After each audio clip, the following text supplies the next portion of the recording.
Muy buenas, soy Marcos Vázquez y estás escuchando una nueva entrevista aquí en Radio Fitness Revolucionario. Hoy hablo con Blanca García Orea, más conocida en redes como Blanca Nutri, donde cuenta con más de 1,5 millones de seguidores y es además autora de auténticos bestsellers como Dime qué comes y te diré qué bacterias tienes, que estuvo presentando aquí hace unos cuantos años y hoy vuelve para hablar sobre su nuevo libro 5 semanas para desinflamarte. Empezamos explicando qué es realmente la inflamación y en qué se diferencia de la hinchazón. Vemos los factores que más contribuyen a la inflamación, el papel de la microbiota, qué alimentos empeoran o mejoran la inflamación, endulzantes, especias, vemos también suplementos, vemos cómo lidiar con los antojos, el papel del ejercicio, el estrés y mucho más. Hablamos también de lácteos y de cuáles son más recomendables y por eso este episodio está patrocinado por mi marca favorita de lácteos, Cantero de Letur, que tiene sus propias granjas ecológicas de cabras, y veremos que la leche de cabra es la más recomendable por el tipo de caseína, por sus ácidos grasos más digeribles, etc.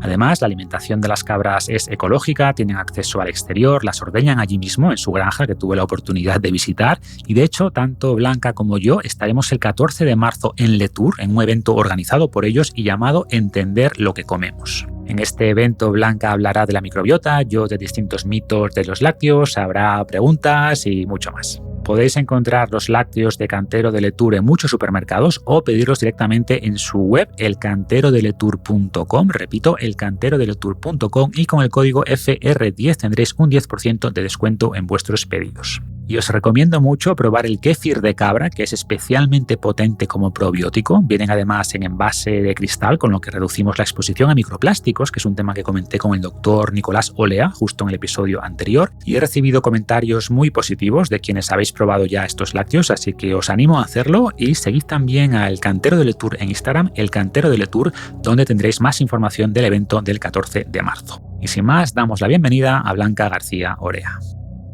Bienvenida al podcast, Blanca, ¿cómo estás? Hola, ¿qué tal? Muchísimas gracias, encantada de estar otra vez más aquí. Exacto. Hablamos hace unos años de tu anterior libro sobre la microbiota, que fue todo un bestseller. Sí. Vuelves ahora con 5 semanas para desinflamarte, que es otro tema que está muy de moda. Así que empecemos por ahí. ¿Cómo se define realmente la inflamación y cómo impacta la salud? Bueno, realmente nosotros cuando pensamos en inflamación, quizás pensamos en cuando nos doblamos un tobillo, ¿no?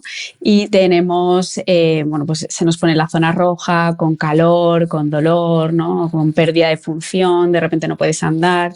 Y bueno, esto es una inflamación aguda que es muy buena y muy necesaria para resolver, ¿no? Ese problema. Sin embargo, lo que nosotros solemos hablar más sobre inflamación es más sobre la inflamación crónica de bajo grado, que es este problema que viene ya cuando este proceso se mantiene activo y se cronifica, ¿no? O sea, el sistema está como en alerta constante, aunque de forma imperceptible. Entonces, esto nos va dañando poco a poco el organismo y es lo que sería la antesala de una enfermedad o de una patología más grave, como puede ser el cáncer, la diabetes, una enfermedad autoinmune, fibromialgia, osteoporosis. O enfermedad cardiovascular, que también está ligada a la inflamación. Claro. Tiene otro tipo de síntomas, ¿no? Que eso ya sería como más, a lo mejor lo sientes como fatiga constante, dolor de cabeza, insomnio, depresión, ansiedad, problemas digestivos de cualquier tipo, hipertensión, dolor articular, dolor muscular. Sí, es como que el sistema inmunitario se mantiene siempre activado a baja intensidad y claro. Es importante la distinción que hacías, ¿no? Con esa inflamación aguda que, como comentabas, es parte del proceso de reparación. Y aunque hay marcadores concretos para medir esta inflamación, como la proteína C reactiva, sobre todo la de alta sensibilidad, o bueno, se pueden analizar citoquinas inflamatorias y L6 y no sé qué, pero en el día a día, como comentas en el libro, muchas personas asocian inflamación a hinchazón o confunden las dos, ¿no? Sobre todo después de comer, se llevan las manos a la barriga, te dicen que están inflamadas, pero son cosas muy distintas, ¿no? Hinchazón e inflamación. Claro, la inflamación, digamos que interviene más el sistema inmunitario, como hemos dicho, ¿no? Para esta reparación. Y luego la hinchazón es más un problema digestivo, que puede ser que a lo mejor tengas el estómago poco ácido y de repente se te infla la tripa, ¿no?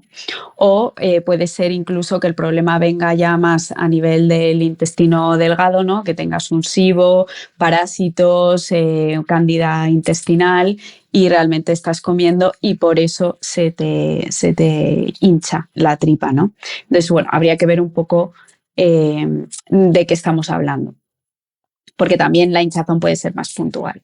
Sí, en realidad en tu libro hablas de las dos cosas, ¿no? Inflamación e hinchazón, y luego si quieres también podemos comentar ambas, pero por ejemplo, si hablamos de los factores que más contribuyen a la inflamación crónica de bajo grado, ¿cuáles destacarías? Pues mira, tenemos los malos hábitos, ¿no?, que llevamos últimamente, que son la mala alimentación, el exceso de ultraprocesados, no nos movemos, pasamos muchísimas horas sentados, trabajando pues 8 o 10 horas y luego te vas a tumbar al sofá. Pues ese estrés continuo, ¿no?, esa mala gestión del estrés, el consumo de alcohol, de tabaco. Y sobre todo también ahora que nos vamos muy tarde a la cama, ¿no?, y no descansamos adecuadamente las horas que necesitamos.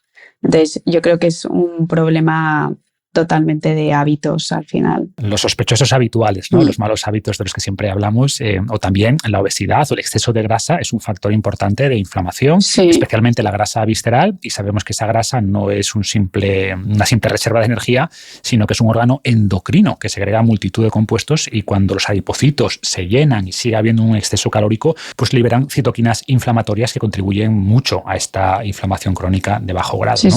O podemos hablar también de la microbiota, que esto conecta con tu anterior libro, y me gustaría que explicaras justamente esto. ¿Cuál es la relación entre la microbiota y la inflamación?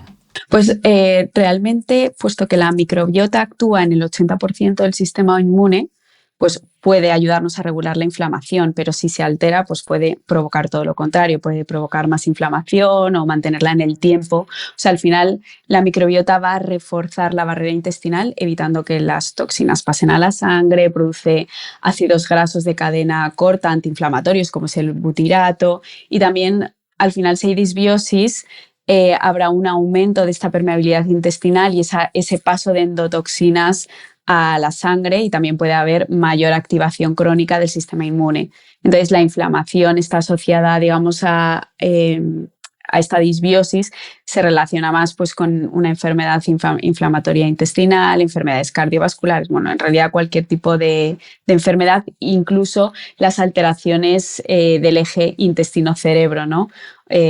O sea, vamos a tener mayor ansiedad, depresión, etcétera. Al final, la inflamación va a cambiar la microbiota, favoreciendo un tipo de bacterias pues, más resistentes también a ese estrés inflamatorio, por así decirlo. Y además se puede crear un ciclo vicioso, ¿no? La disbiosis eleva la inflamación, que a su vez produce todavía más disbiosis, y así sucesivamente. Sí, exacto. Bueno, pues hablemos ya de alimentación, que es el foco del libro, aunque cubres otros temas, ¿no? Pero hablando de alimentación y sabiendo que lo importante es el patrón dietético global, pero ¿cuáles dirías que son los alimentos más proinflamatorios? Pues realmente aquí tenemos a la cabeza pues todos los ultraprocesados, ¿no? Que para quien no lo sepa, pues son todos esos, digamos, te iba a decir alimentos, pero esos productos a los que se han añadido exceso de harinas, también aceites vegetales, ¿no?, de mala calidad, bueno, pues a lo mejor exceso también de sal, exceso de, bueno, pues en realidad son unos productos que nos van a aumentar la inflamación. Pueden ser bollería, galletas, cereales de desayuno, o sea, todos estos productos que están llenos de harinas refinadas, ¿no?, y de mala calidad.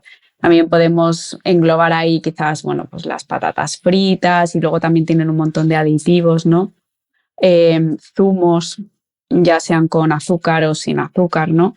Las carnes de mala calidad, pues por ejemplo las salchichas, el chope, la mortadela, el chocolate también, chocolate con leche, ¿no? Chocolate con leche, chocolate blanco, y luego pues por supuesto los refrescos, el alcohol. Quizá todos estos productos así son los más proinflamatorios, que por desgracia yo creo que están día a día en nuestra alimentación, sobre todo los desayunos y los snacks están llenos de estos productos y bueno, iba a decir en niños, pero sobre todo pero en adultos también, la verdad. Y de hecho parece que ha crecido el consumo de ultraprocesados últimamente, o sea, peor aún. que tenemos más información, pero... Sí, pero tenemos también más disponibilidad y más marketing, más publicidad de estos productos, ¿no? Y los estudios que yo he visto en España recientes hablan ya de que representan entre el 30 y el 40% de las calorías totales, que es una barbaridad. O sea, es que un tercio de la dieta de muchas personas se basa en ultraprocesados, ¿no? Punto uno, con los ingredientes problemáticos que tienen, que ya mencionabas, sumado a lo que no tienen proteína de calidad, no tienen prebióticos o probióticos para favorecer nuestra microbiota y además están diseñados para que no nos sacien, ¿no? Para que comamos más, y ya vimos que el exceso de grasa es otra fuente importante de inflamación crónica. Sí. Y esto sin llegar a obesidad, ¿eh? O sea, alguien que quizás no se vea con mucho sobrepeso, no lo ves con camiseta y no lo ves obeso ni mucho menos, pero puede tener bastante grasa visceral y esta es la metabólicamente más peligrosa, como comentamos. Pero, de nuevo, el problema es que estos productos son casi adictivos, entre comillas, para muchas personas, y en el libro das también algunas pautas para intentar resistirse a ellos o a los antojos en general. ¿Cómo abordas esto con tus pacientes o qué les recomiendas? Pues, a ver, lo primero es no tomarlos, pero bueno, si ya los tomas y no puedes resistirte a ello, ¿no? Porque al final, a mí mucha gente me pregunta, ¿no? Y me dice, yo qué sé, ¿cuándo tomas tú tus antojos o tus caprichos? Digo, es que yo realmente, o sea, y es verdad, o sea, es que no tengo, porque es que yo hace años quizá tomaba ultraprocesados, pues como cualquier persona que no tenía tanta información, ¿no? Pero es verdad que cuando dejé de tomarlos, o sea, también el paladar te cambia, o sea, yo ahora me tomo un trozo de chocolate con leche y es que, o sea, no puedo con ello. Que bueno, en otros casos pues entiendo que hay gente que sí que les sigue gustando y simplemente no los toma, ¿no? Pero yo creo que también, o sea, también por mi experiencia con pacientes y bueno, con gente en redes sociales y demás, también te dicen, es verdad, o sea, ya ese sabor tan dulce que tanto me gustaba ya no me gusta tanto. Entonces, cosas importantes son, primero, aumentar la cantidad de proteína que te va a hacer no estar comiendo constantemente, ¿no? Y no estar recordando todo el rato el dulce. Entonces, primero, meter suficiente cantidad de proteína en el desayuno yo creo que es vital, porque de hecho, aparte de que hay estudios, yo también lo veo mucho en consulta y bueno, también eso en redes sociales por lo que me dice la gente y demás. Cuando aumentas la proteína en el desayuno, es que si esa persona tenía ansiedad en la merienda, se nota muchísimo que esa ansiedad baja un montón, porque al final lo que te hace es regular, ¿no?, la glucosa, regular la insulina, y esto hace que no tengas ese hambre constante y sobre todo esa apetencia por dulce. Entonces, lo primero es meter proteína en todas las comidas, obviamente, pero siempre se nos olvida como el desayuno. Entonces, meter proteína en el desayuno. Otras cosas que se pueden hacer pues es quizá meter un poquito de vinagre antes de la comida, ¿no? Sobre todo en una comida rica en hidratos de carbono. Yo lo que hago es que pongo un chupito, pues puede ser más o menos pues unos 3-4 dedos de agua para que no sea pero que no sea muy, muy agresivo, y luego pones 2 cucharadas de vinagre de manzana sin filtrar, te lo bebes justo antes de comer y esto te ayuda porque el ácido acético del vinagre lo que hace es que va a desactivar una de las enzimas, que es la alfa-amilasa que tenemos en la boca, que convierte carbohidrato complejo en azúcar, y va a hacer que esa liberación de glucosa se haga como más tardía, ¿no? más lenta. Entonces, bueno, pues te va a bajar un poquito ese subidón de glucosa. También es verdad que si vas a tomar unos espaguetis, ¿no?, sin nada de proteína, pues hombre, tampoco vamos a hacer milagros. Entonces, es necesario en esa comida siempre meter proteína.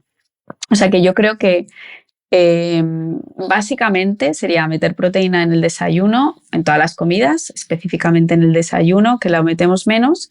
Y bueno, pues luego te puedes ayudar como de trucos del vinagre y demás, pero quizá lo otro es más básico, aparte que luego también hacer ejercicio, todo. Añadiría también la fibra. La fibra. O sea, la proteína junto a la fibra pues es una combinación muy saciante, pero creo que lo principal es entender los problemas que causan estos productos, ¿no? Claro, o sea, sin exagerar tampoco, o sea, no te va a pasar nada por comerte un croissant de vez en cuando, claro, pero sí es un problema cuando se comen a diario, se abusa de estos productos, ¿no?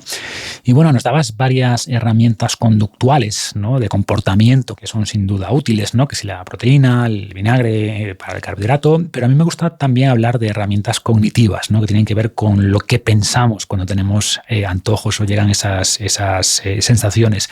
Por ejemplo, lo primero es entender que ese antojo no es una urgencia y que si esperamos un poco, si esperamos 10 minutos, se va a reducir, ¿no? También pensar en cómo nos sentiremos en un rato si caemos en la tentación versus cómo nos sentiremos si no, o etiquetar la sensación. Sabemos que cuando etiquetamos esa sensación, pues se involucra la parte más racional del cerebro, la corteza prefrontal, y eso ayuda a reducir la intensidad de este antojo, o ayuda a que nos sea más fácil surfear la emoción, ¿no? Y entender que en un rato pues se va a debilitar.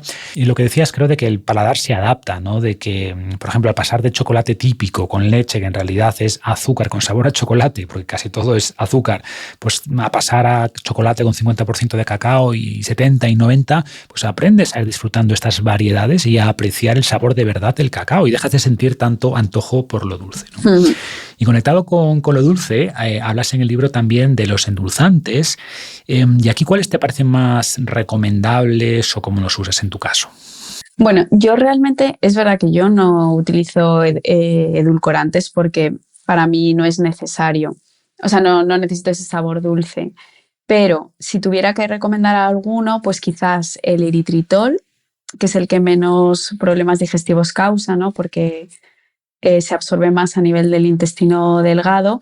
Luego también está la stevia, pero la stevia pura, porque luego también hay que leer la etiqueta y hay veces que te ponen pues a precio de stevia otro tipo de edulcorante, ¿no?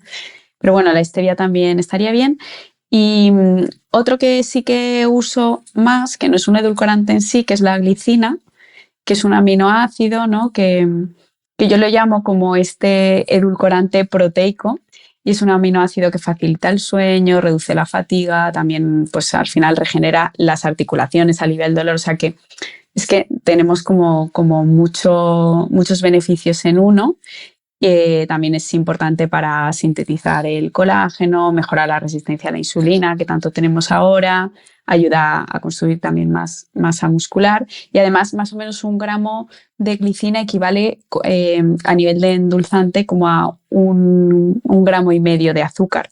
Por tanto es muy muy dulce. O sea que bueno, también es algo que se podría utilizar. Hombre, normalmente se suele utilizar en dosis de unos 5 gramos aproximadamente.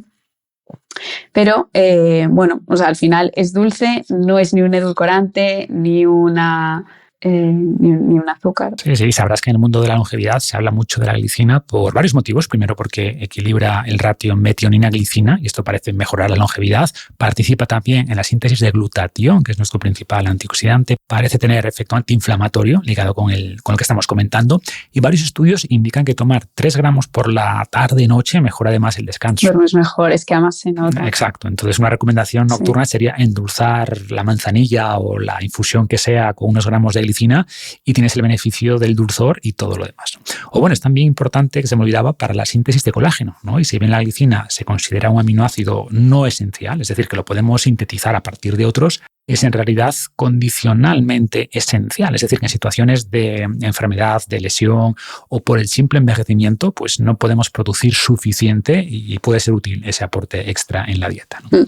Bueno, siguiendo con la alimentación, otra duda frecuente es el tema de los lácteos. Algunos piensan que son proinflamatorios, muchos estudios indican, sin embargo, que son antiinflamatorios, pero como siempre hay matices aquí, ¿no? ¿Qué opinas de los lácteos en general y cuáles recomiendas priorizar? Pues mira, yo suelo recomendar más lácteos de cabra o de oveja porque al final el tipo de leche es más parecida a la leche humana.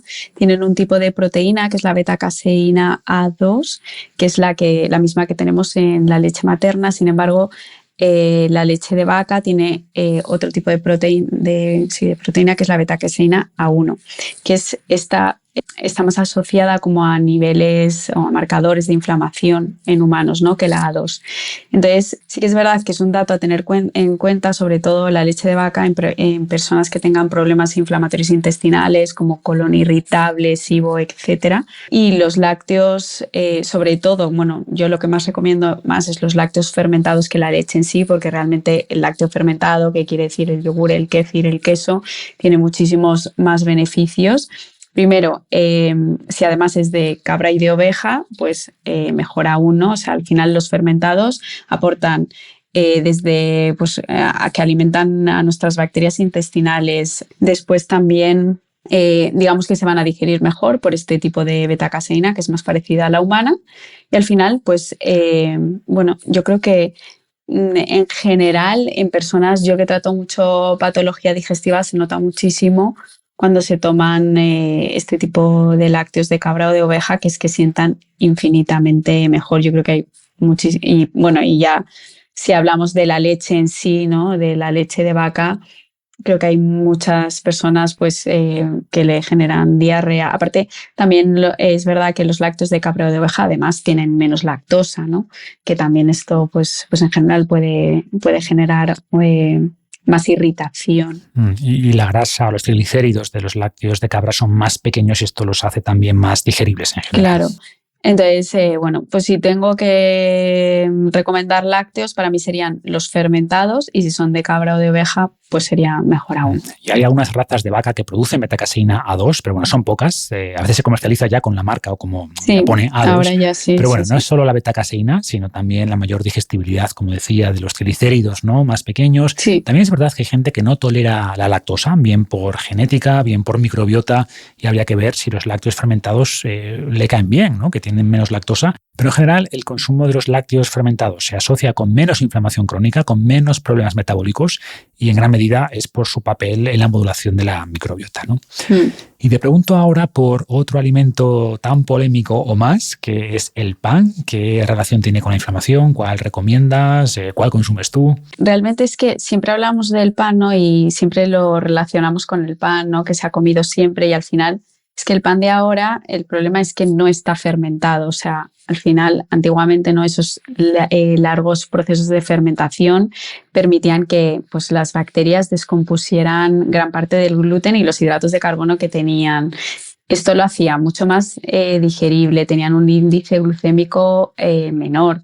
También permitían que hubiera una mejor absorción de vitaminas y, por supuesto, que fuera muchísimo más natural. Sin embargo, ahora comemos un pan blanco, sin fermentar, sin fibra. O sea, al final te coges una baguette de esas y es que te puedes comer la baguette entera, porque entre que no pesa nada, no sacia nada, porque es pura harina blanca, ¿no? Sin embargo, si tú vas a una tienda así especializada, ¿no? Donde hagan pan fermentado de verdad, de al menos 12 horas, ya sea de la harina que sea, pero que hagan pan fermentado. O sea, tú coges ese pan que pesa 1 kilo, que claro, cuesta mucho más dinero, pero es que esa hogaza, o sea, a lo mejor la baguette al día siguiente está súper dura, pero esa hogaza realmente es que te puede durar una semana. O sea, si tú la cortas en rodajitas, la metes en el congelador, ¿no? Y la vas sacando, que además ya tienes almidón resistente, que bueno, igual luego hablamos de ello. Pues es que al final, o sea, ya tienes como el doble de beneficios, y encima es más caro, pero es que te dura mucho más. O sea, yo casi no diría que es más caro, porque es que una rebanada de un pan de verdad o de un pan fermentado es que llena muchísimo. Sin embargo, obviamente una rebanada del pan blanco no te hace nada. Entonces, bueno, es esa fermentación, y es que no tiene nada de fibra. O sea, que no tiene nada atractivo para nosotros. Sí, llamamos pan a cosas muy distintas, ¿no? Veía el otro día un panadero de pan de masa madre, vamos a decir, de fermentación larga, y decía que la gente, claro, se quejaba de que su pan era muy caro, pero después pesaba una baguette convencional, ¿no? Pesaba, no sé, 200 gramos, y después la suya de masa madre y pesaba pues, el doble o más, ¿no? Por lo que incluso si cuesta más el doble, pues al final cuesta lo mismo por peso, ¿no? Pero más allá de eso, y la reducción del gluten, lo que comentas, sabemos que esa fermentación larga aumenta la biodisponibilidad de varios nutrientes, aumenta la fibra, y al final es un alimento distinto, ¿no? Aunque lo llamemos pan a todo. Sin duda, y mencionabas también la estrategia de congelar el pan y después irlo sacando por rodajas, y esto aumenta su aporte de almidón resistente. Y quería preguntarte por otros prebióticos que te parezcan interesantes, además de este. O bueno, primero, explícanos qué son los prebióticos y después cuáles recomiendas priorizar, o en qué alimentos están. Los prebióticos es el alimento de las bacterias buenas que tenemos, ¿vale? Es así de sencillo. ¿Y dónde están? Pues sobre todo están en alimentos con fibra, ¿vale? Desde verduras, frutas, legumbres, bueno, pues todos los alimentos que tengan fibra. Luego, además, lo tenemos en el almidón resistente, que el almidón resistente son todos aquellos alimentos que son ricos en carbohidratos, que los vamos a cocinar, los cocinamos, pues imagínate el arroz, la patata, bueno, pues cualquier hidrato de carbono lo vamos a cocinar un día, lo dejas en la nevera pues mínimo 12 horas, 12-24 horas y te lo tomas al día siguiente, ¿no? O sea, primero tiene que pasar ese proceso de enfriado. Y con esto lo que se hace es resistente a la digestión, por tanto es alimento para nuestras bacterias buenas, ¿no? Tiene ese efecto prebiótico. Entonces, por ejemplo, pues eso, el arroz lo cocinas, lo dejas enfriar en la nevera y te lo tomas al día siguiente, lo puedes calentar un poco, ¿vale? En eso no hay problema. O, por ejemplo, pasa en el caso del pan, que lo que puedes hacer es congelarlo y simplemente al día siguiente lo sacas, lo metes al tostador y ya está, o sea, no hay que hacer un proceso de descongelación ni nada, el pan se descongela directamente. Y ya solo con eso ya tienes más fibra y ese efecto prebiótico. Lo único, que quizá una persona que tenga a lo mejor intestino irritable, SIBO y demás, pues claro, tiene más fibra. Entonces puedes decir, oye, no sé qué me pasa, que yo qué sé, siempre como patata y patata cocida y no me pasa nada, pero de repente he comido hoy patata y me ha sentado fatal. Pues probablemente la tenías 2 días en la nevera, que está muy bien, pero claro, tiene más fibra y sí que es verdad que te puede sentar un poco peor. Pero vamos, en realidad a nivel de microbiota, pues sería mucho mejor. Claro, o sea, la fibra en general es muy saludable, pero no todo el mundo puede tolerar cantidades grandes, ¿no? Puedes tener molestias con algún tipo de FODMAP, ya que hay que hacer un poco de prueba y error. Sí. Pero bueno, en general, incluir distintos tipos de fibras es muy recomendable. Hablamos de ese almidón resistente, que además ayuda a adelgazar. O sea, hay estudios que indican que el simple hecho de incluir más alimentos de estos refrigerados, ¿no? Patatas, arroz, avena. A mí me gusta la avena overnight, que preparas por la noche, la dejas remojando en la nevera, ¿no? Para desayunar al día siguiente. Y esto, pues, reduce las calorías y, por tanto, facilita la pérdida de peso. O lo que haces es convertir calorías absorbibles por calorías que no absorbemos y que después producen butirato en el colon. Y este butirato es un ácido graso antiinflamatorio, entre otros beneficios, ¿no? Sí. Y siguiendo con los prebióticos, antes se pensaba solo en los distintos tipos de fibra, pero hoy sabemos que los polifenoles son también alimento para nuestras bacterias, son también prebióticos, y dietas más ricas en ciertos polifenoles producen microbiotas más diversas, ¿no? Y más saludables en general. Y aquí pues se ha estudiado los polifenoles del té, del café, de los frutos rojos. No sé si destacas alguno en particular que te guste. Sí, luego también a mí me gusta mucho pues el jengibre, la cúrcuma, por ejemplo, la canela, ¿no? Que ahora está muy así, ¿no? Muy de moda también. O sea, al final, por el contenido que tienen en polifenoles y también por los efectos que tienen sobre el estrés oxidativo, propiedades antiinflamatorias, antivirales, antimicrobianas, no sé, cardioprotectoras. El jengibre, por ejemplo, tiene cualidades antiinflamatorias y también digestivas, ayuda en gripe, resfriado, es diurético, ¿no? Mejora también, mejora la circulación sanguínea. Luego tenemos la canela, que regula la glucosa en sangre, es antioxidante, antiinflamatoria, también mejora la circulación. Y la cúrcuma, que tiene la curcumina, que es este ingrediente activo, ¿no? Rico en polifenoles, que da ese color característico y es un potente antiinflamatorio. De hecho, se ha comprobado que puede equivaler al ibuprofeno, ¿no? Como antiinflamatorio para tratar la artrosis de rodilla, o incluso es más efectiva que algunas medicaciones, ¿no? Para la artrosis reumatoide y demás. O sea que es verdad que los polifenoles también de los frutos rojos, del cacao, ¿no? Como decías, el té verde, el café y demás, son muy beneficiosos. O sea, al final las especias en general también, yo creo que es importante, ¿no? Que estén ahí en nuestra alimentación, nuestro día a día. Sí, porque pensamos en las especias como una forma de dar sabor a la comida, que también, pero son además alimentos con una gran densidad nutricional y con polifenoles que pueden ser muy antiinflamatorios, ¿no? Bueno, hablabas antes de la importancia del desayuno para prevenir los antojos, para evitar el hambre a media mañana. Dabas el ejemplo de las gachas de avena, creo, pero danos algún ejemplo más de qué sueles desayunar tú o 2, 3 ideas que suelas recomendar a tus pacientes. Sí, como hemos dicho, proteína de calidad, que ya lo podemos meter en forma de huevos, y huevos en plural, no uno, porque un huevo, quiero recordar para los que nos estén escuchando, que son 6 gramos de proteína, que mucha gente me dice, yo desayuno huevo y no tengo, o sea, y sigo teniendo ansiedad. Y le preguntas cuántos huevos desayuna y te dice una tostada con un huevo. Bueno, pues eso es poca cantidad, ¿no? Entonces, o bien huevos en plural, ya sean 2, 3, bueno, depende de lo que lo acompañes, ¿no? Luego también puedes meter en el desayuno, también un poco depende del gusto de cada uno, pero sardinas, anchoas, boquerones, caballa, ¿no? Alguna... bueno, también puedes meter jamón cocido, ¿no? Que hay jamón, existe el jamón también que no lleve nitritos y tal, bueno, pues también está bien. Metería grasas de calidad también para saciarte, pues como aguacate, ¿no? Aceite de oliva virgen. Y luego, bueno, pues a lo mejor metería alguna fruta también, sobre todo frutos rojos, priorizaría. También un poco depende de la época del año en la que estemos, ¿no?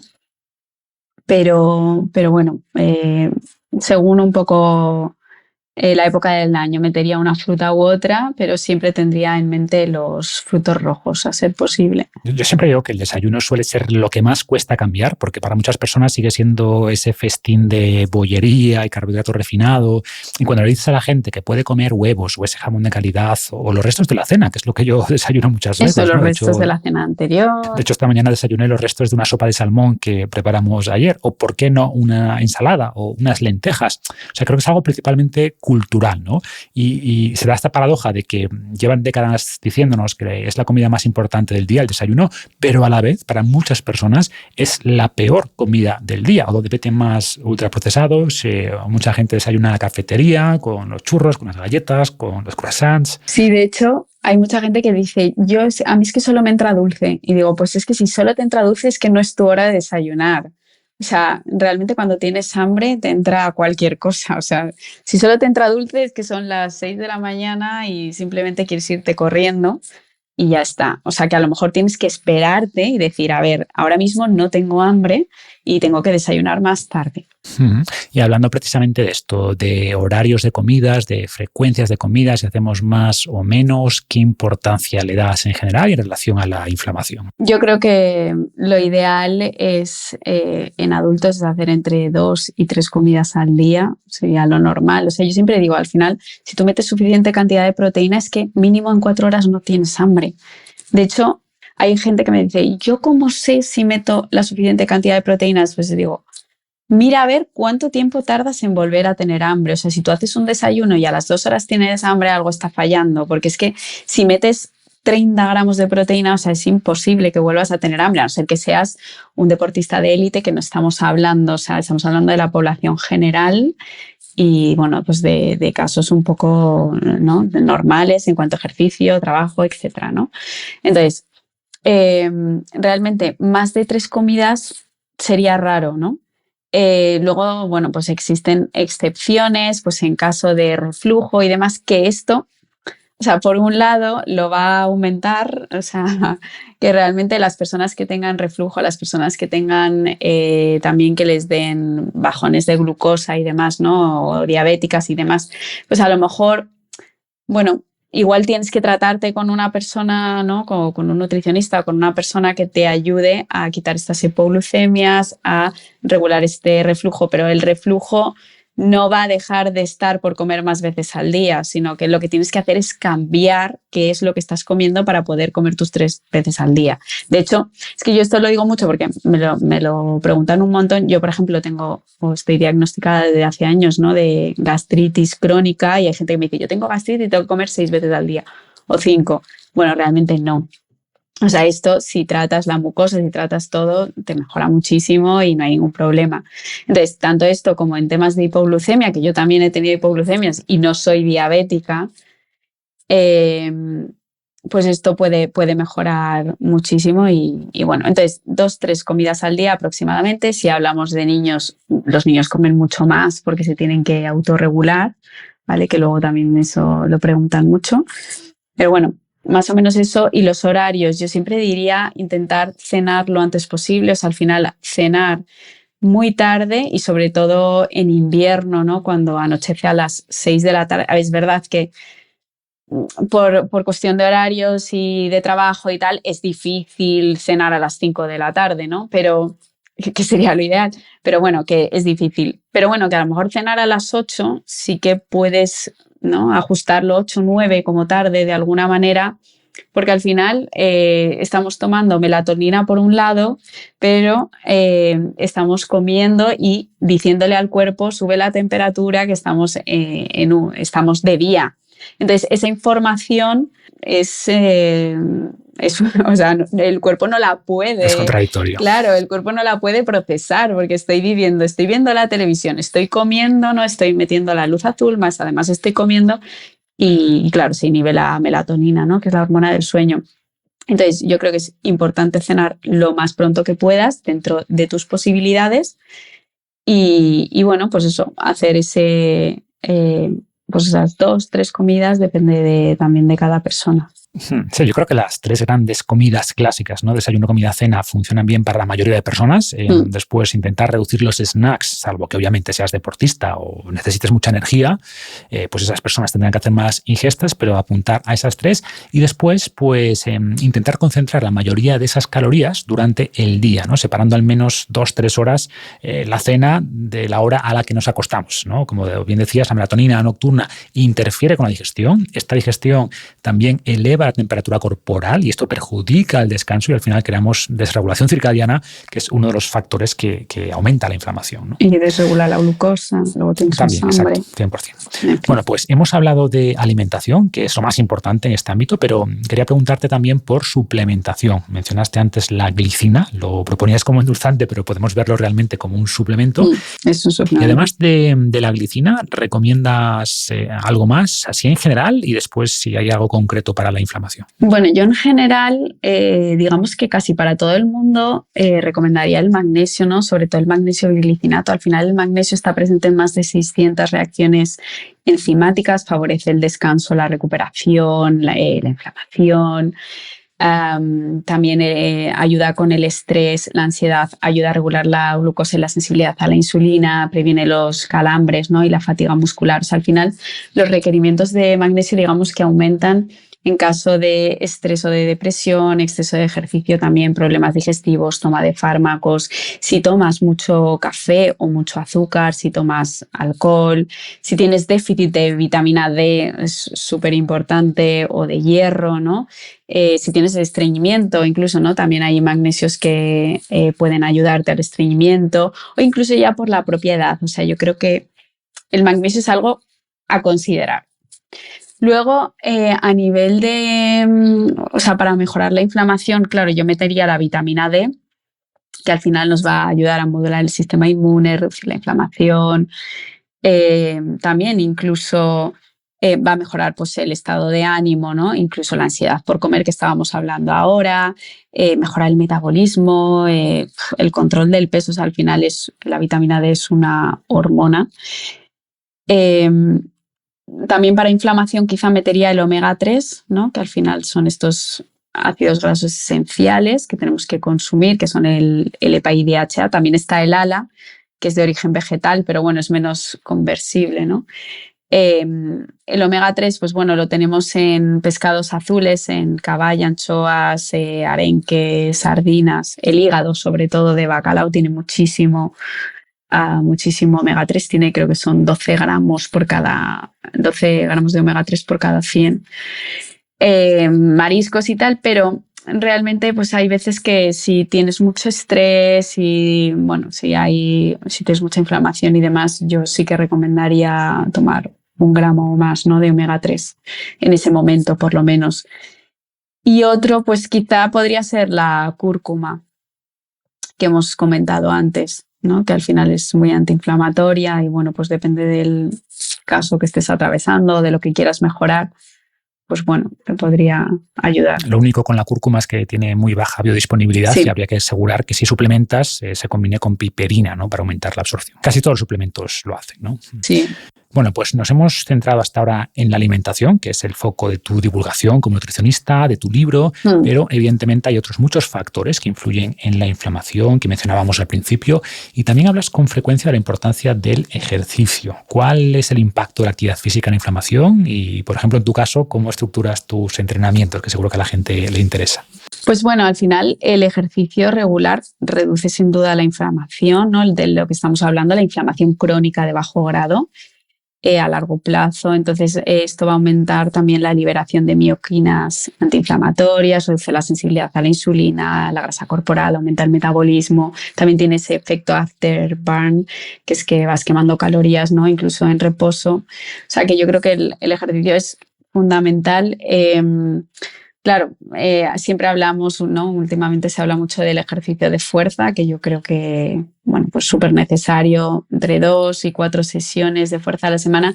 A mí me gusta combinar ya no solo la fuerza, la hipertrofia, ¿no? La fuerza con peso, sino también la fuerza, yo por lo menos combino con fuerza corporal, o sea, yo hago pues ejercicios de pared, ¿no? Planchas, bueno, pues esto creo que también aumenta mucho la resistencia y también mejora mucho al final la potencia a nivel, o sea, cuando vas a hacer la hipertrofia. Y yo creo que un poco la clave para que el ejercicio, ¿no?, te ayude en la inflamación es también priorizar la recuperación, el sueño. O sea, el sueño es el descanso es muy necesario para esa recuperación del músculo, que luego cada uno en su nivel y tal, pues necesitará hacer más o menos, ¿no? Menos sesiones. Y bueno, y yo creo que eso ya es algo como más personal, porque hay veces que sí, se dice hay que descansar, ¿no? Obviamente entre pues una sesión y otra, pues a lo mejor de HIIT o de sesiones de fuerza. Bueno, hay gente que entrena 7 días a la semana. Hombre, no 7 días lo mismo, lógicamente, ¿no? Pero hay gente que entrena 7 días a la semana y se encuentra muy bien. Yo, por ejemplo, entreno a lo mejor 6 días a la semana y es que lo necesito. O sea, entreno 1 hora al día, pero lo necesito. Voy cambiando de ejercicios, eso sí, no siempre hago lo mismo. Claro, depende mucho también de la intensidad, ¿no? O sea, conviene hacer actividad física todos los días, pero si hablamos ya de un trabajo duro de fuerza o hipertrofia, pues hay que dejar días de descanso entre entrenamiento de un grupo muscular, ¿no? O sea, si hoy haces sentadilla cargada al fallo y mucho trabajo en general de pierna, pues no deberías volver a entrenar pierna duro al día siguiente, ¿no? Hay que ir variando los estímulos, los grupos musculares, pero bueno, hacer ejercicio todos los días sería lo ideal. También es verdad que la cantidad óptima de ejercicio para cada persona y la intensidad óptima pues va a depender de su nivel y también de la sumatoria de estresores que tenga en su vida en ese momento, ¿no? O sea, si igual está durmiendo poco o tiene alguien que tenga mucha carga de trabajo, está este concepto de la carga alostática, que es la sumatoria de estresores. Sí. Y justamente quería terminar aquí, ¿no? Hablando del impacto que tiene el estrés crónico, ese estrés sostenido, qué impacto tiene en la inflamación y, bueno, la salud en general y cómo podemos lidiar con él. Claro, pues al final el estrés crónico lo que va a hacer es desencadenar y empeorar la inflamación porque aumenta el cortisol, que al final debilita más el sistema inmune. Esto hace que desemboquen pues tener más enfermedades crónicas, diabetes, enfermedades autoinmunes, ¿no? Más también enfermedades cardiovasculares. Esto afecta también a la salud mental, tienes más ansiedad, más depresión, provoca también más problemas digestivos, como hemos hablado, ¿no? Más intestino irritable, el SIBO.